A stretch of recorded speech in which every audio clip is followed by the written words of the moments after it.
Hi అండి, welcome to Harshi's cooking and blogs. మా పెరట్లో చెట్టుకి టమాటాలు అయితే వచ్చాయండి.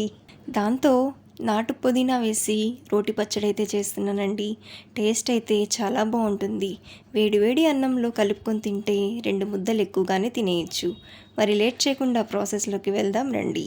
ముందుగా స్టవ్ మీద పెనం పెట్టుకొని, నా దగ్గర మట్టి పెన్నం ఉంది కాబట్టి ఇది యూస్ చేస్తున్నానండి. మీ దగ్గర ఇనుప పెన్నం ఉంటే అది యూస్ చేయండి. టేస్ట్ అయితే చాలా బాగుంటుందండి. ముందుగా పల్లీల్ని లో ఫ్లేమ్లో మంచిగా ఫ్రై చేసుకోవాలి.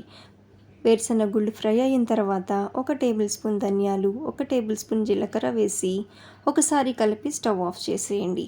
ఆ వేడికే జీలకర్ర ధనియాలు ఫ్రై అయిపోతాయి. చల్లారిన తర్వాత ఇలా మిక్సీ జార్లో తీసుకొని పక్కన పెట్టుకోండి.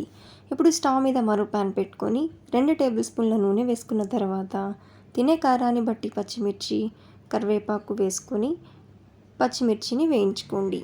పచ్చిమిర్చి బాగా వేగిన తర్వాత టమాటా తరుగు కూడా వేసి టమాటాలు మగ్గేంత వరకు ఫ్రై చేసుకోండి.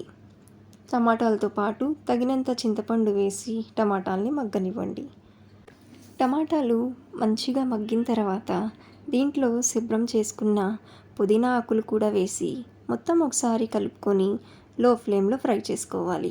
పుదీనాలోని నీరు మొత్తం పోయేంత వరకు, డ్రై అయ్యేంత వరకు ఫ్రై చేసుకోవాలి.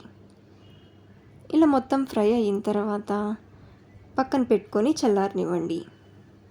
ఇప్పుడు మనం ముందుగా మిక్సీ జార్లో వేరుశనగ గుళ్ళు మిశ్రమం తీసుకున్నాం కదా, దాంట్లో 3 నుంచి 4 వెల్లుల్లి రెబ్బలు, తగినంత ఉప్పు వేసుకొని మెత్తగా గ్రైండ్ చేసుకోవాలి.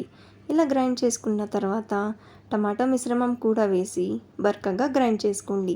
ఇప్పుడు తాలింపు కోసం స్టవ్ మీద మరో ప్యాన్ పెట్టుకొని 3 టేబుల్ స్పూన్ల నూనె వేసుకొని ఎండుమిర్చి, తాలింపు దినుసులు, దంచుకున్న వెల్లుల్లి రెబ్బలు, కరివేపాకు వేసి తాలింపుని ఎర్రగా ఫ్రై చేసుకోండి. ఇలా ఫ్రై చేసుకున్న తర్వాత మనం గ్రైండ్ చేసుకున్న పచ్చడిని కూడా వేసి బాగా కలుపుకోండి. వేడి వేడి అన్నంలో నెయ్యి వేసుకొని ఈ పచ్చడి తిన్నారంటే కడుపు నిండా అన్నం తినచ్చండి. మరి ఈ రెసిపీ నచ్చితే లైక్ చేసి సబ్స్క్రైబ్ చేసుకోండి.